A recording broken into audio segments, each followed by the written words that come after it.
ꯆꯥꯔꯁꯨ ꯌꯥꯏ ꯆꯦꯡꯁꯦ ꯀꯤꯂꯣ ꯀꯌꯥꯅꯣ ꯏꯆꯦ ꯃꯥꯅ ꯆꯥꯕꯤꯔꯤꯁꯤꯕꯨ ꯑꯅꯤ ꯈꯛꯇꯅꯤ ꯌꯥꯝꯗꯦ ꯈꯪꯗꯦꯅꯦ ꯅꯣꯏ ꯊꯥꯗ 나한테 지금 일어나 있네. 수비야, 박자만 개인이. 가자더라. 그래 봐. Hello everyone, ma'am. Welcome back to my YouTube channel. Ma'am, puna my channel la taram na okcheri aduga khuramjari. Ado ngasigi video sidi ma'am ai photo shoot ama chattoini polo shoot oirani ka. Ado polo shoot se kanana set toino haibada Ellen haina lalangi nupa macha ama no aiga phone di pau phaunare mana phone tore. Chiche polo shoot tauni ado phasaba polo ma'am putharani handak season gi ado chiche da ama selhaningi ado che Julia da ama Sanjita da ama dumai tauna khoi se set toini do ngasigi sinamu che Julia ga aiga tare ba ko na Sanjita gi na nongala ga taune na ado Ellen gi polo se hedi num yang hale ba mana no chi cheno na se to se ni khoni ha u ba dai di ai pang haur ba polo se hedi mai polo se u ba ai na ikdom to ba ngam jai ba suit se se la se adona ai na ke dawri ado ga i polo se tam bane ba magi angang se hedi Ellen ma khut se am na le ba Ellen gi magi photo ke ka te mana mamang da makeup to gi ba ko gi ba dum amani u re ba ai so adum ke hai ni jam ke hening ba do ingon da su oi ba ko ma khut se nan mani na duga angang inghalak pa ko ore thawai sam chau chau ba mana ko ado ngasi je Ellen ai ngon da kere ni ba ai sakse kere jam change oi dab ne ba do hada kam magi makeover se kamai to ge na yeng se ba ko magi transformation se makeup ki transformation se Ellen gi ma khut se yeng ase ano bo oi do ni handak mayam gi da ma thoina mayam da thok tri photo kai ka dum tawdri ba am ta do handak sina ham oi do ne do kamai na puthoro ke se mayam da su la ke yam excitement oi ke gi no ai di polo se am se chatning ba magi polo phaja ba do ba du ga he na setting ba gi thil do phole ba ngon da do ai huji chalani chalaga ina huji chatoi se ayung ta thore huji na hodoi ni chu cha da pung ni pa na thung doi mi khoiren da ai huji ithola da chalani ithola de khoi chiche ama ga tawraga ithola da gi di dum barak lan thok ga khoiren yore na ko chalani huji chalasi ado mayam igi se ado huji ai ithola da gi nang jaw ni jaw ga dra ai problem lai te na ado kan toi barak la laga chatoi ni amoina Ellen oina sondai la e ba la ko se ai na sondai chala roi ge se yum chala ge na khoi ne oi dei tawra ga la e do barak se yen hala ke ma'am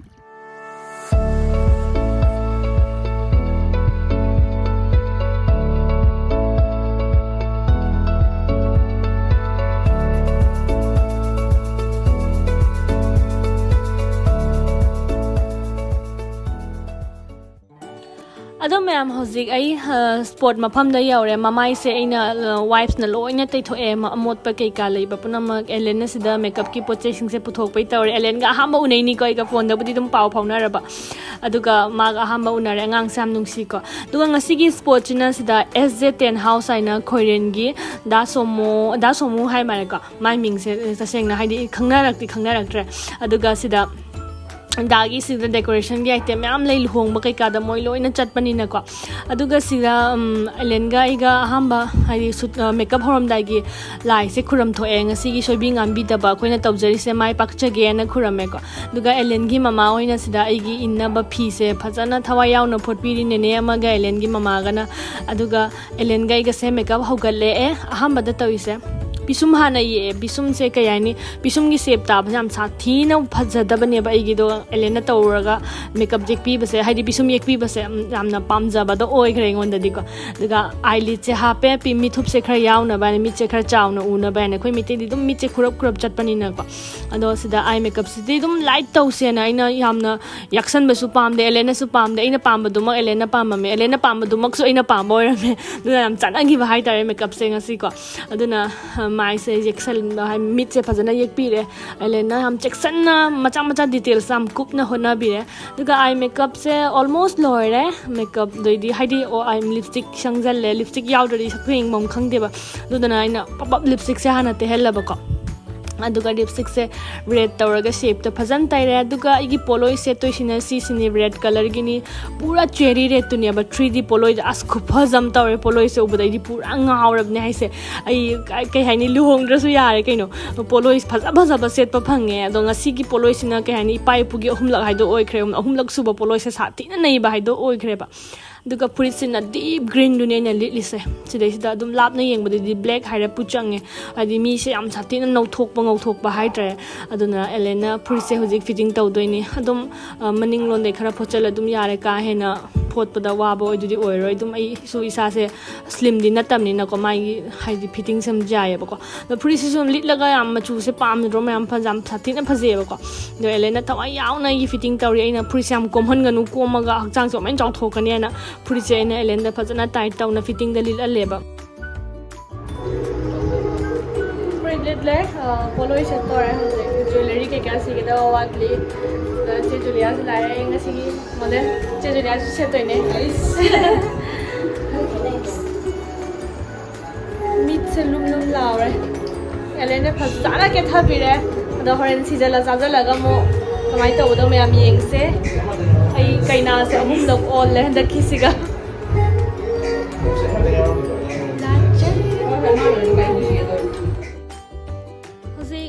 furit litpa khopa lore hojik lik na chom ke ka sijalani ba hojik lik sam bhaje saina tora kautak na tora lik hana ama sijalle ado kena tore makeup se dum ai na si badani ai gi pura loi doi se aina ado mathang de hojik sam kan na hape hojik lena sam se gi ti le ba yam sang bodo oi da mina dum polo sheladi sam sang mana bhaje do samun ki ge to bodo samun mu mo pharak taraba timing do aduga dum sam se haile sang na straight oina thadare yam phaje extension hapagane jamna nupi ta nupi yam chinglemba nupi dum andho khare kamai ta doina kangne aduga hojik na nungsi ba horani earrings si ba earrings to di chaw bani na ai gi na da am na gheba ko do che julia oina tawra kanna sibiri hojik sida ai gi earrings se na bana de ai khang ba pura ngam drami haise si matam siga ai earrings se hapadane pura na haine khang mangam drabni ba che juli aoina kyam wan hona bielen gi mama hoi khoi jiche ama chatadu ga su pura na siga pura i thok na khot na pura lore ai mana yam khuye ba adu mana se na chom si ba lore ga saina mang makuk ta kai hapat si kai maming kau ge khang de ba si hape earrings se dum nakalama di si gre do nakalama na dum nampu hapu da ngam na ba si gre do as na ba de mai expression ke loi ne ba liksi ba ko pada na ba si kai haini khang mangam de ba ado sumaina tap na si hapa si su matam change me am wa su ai phajani bu hai dum khang ni wa su chakla ma su kai haini phajadore haira di lupi sing se oi khang ma kan bani na tra de chumdra me am comment ra mo chumra chumdabra de ko ado saina si ba cha ba hugulak pa dum khakami malak pa haure dum ikok koi ngai da kainom tawram bani ba ado hujik phajare esi kan na dum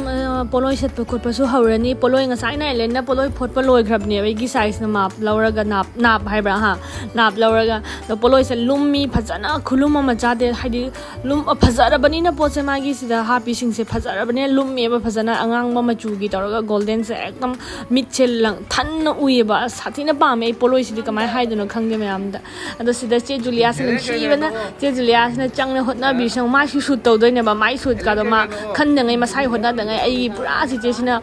tawbi se yam thank you che julia ai vlog yang adi che julia se aina hanna thagali che julia gi channel lai bani me ham ado che julia gi channel su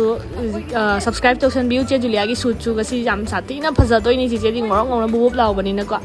che sina khuji kanna season biri duga magi elen gi khwangna pi haibra khwang da swaina tawbase yam phaje yam thanna ui ko aduga sida kan tawre photographer inau sing aduga imanaba sing niken hoi shur hoi kanna moi su moi gi chokpa ready tawnari sida ten house ki dara sisu kanna jumar pana khotna yam thawai jauna kanna hotnari mayam punama mi sing de loina thawai yauna soidana ba phajana ba result se phaw puthokna baina yam kanna phajana hotna jari ba siga ko adu compromise to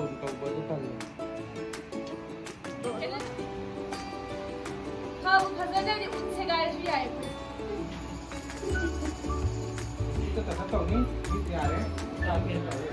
hả? Hello. Ngasi amuk Supriya ki blog se ina o kena tau re hijack tau re aduga se pan ba loi gre aduga se su pan ba loi gre aduga keno imo cameraman smile ga sorry se imo cameraman ke do ino se no mai cookie lan so na ba toi wale nang de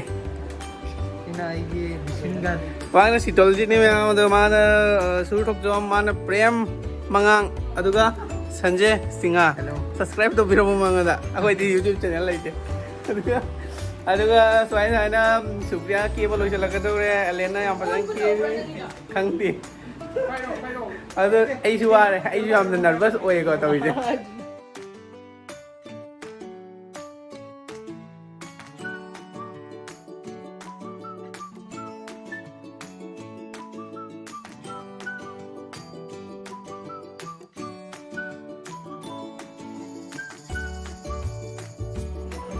Maugi se ba tawri kai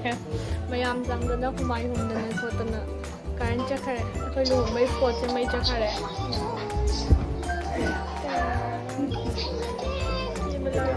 mai dantana la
Kaya ada ngami baminon sakse.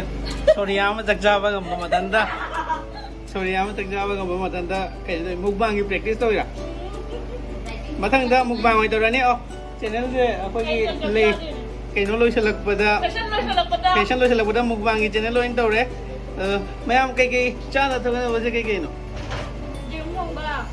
Na Pakpra thong ba ma salad. Nga thong ba.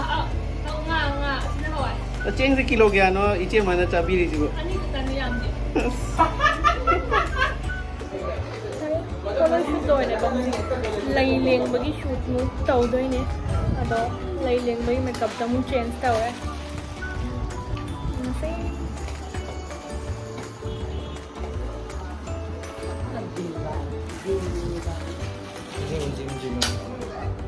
Pani.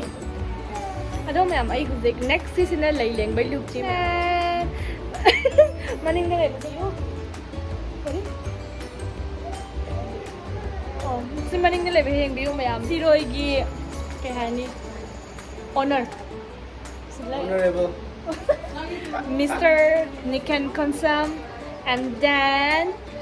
oh my god, there is some condition I can't control it. Sur.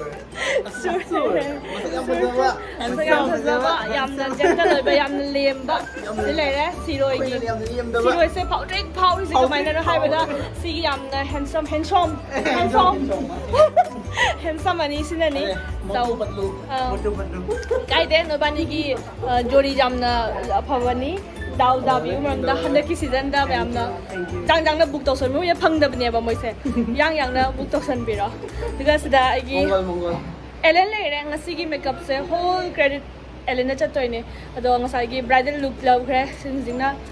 lai leng bagi look ama taw da in Ellen war ba Why kai ni kulam taw eh. Ellen gi ka details ki ka chu oi na haira kani ba ngasi se do hojikti ham ta su che taw gi ga duga pajana hair center ko na ba nangi phone number ke ka taw do hojik su che nam gi ga